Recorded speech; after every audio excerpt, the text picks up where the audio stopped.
signora che si occupa di olio e di vino, oggi poi premieremo invece un signore che conoscete tutti, non occorrerà che ve lo presenti ancora molto a lungo perché si tratta del dottore ingegner Francesco Pasti.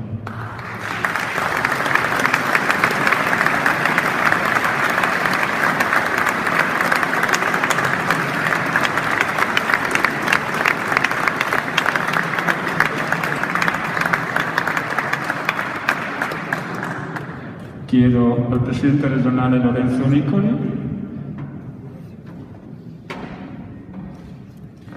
Io sono legato all'ingegnere, non glielo do ancora, tutta la fatica che ho fatto per fare in modo che lei la riceva merita che adesso la aspetti un pochino,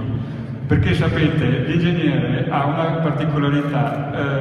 non vuole riconoscimenti e io ho un'altra particolarità, sono veramente ottuso e quando decido una cosa prima o poi bisogna che questa cosa avvenga.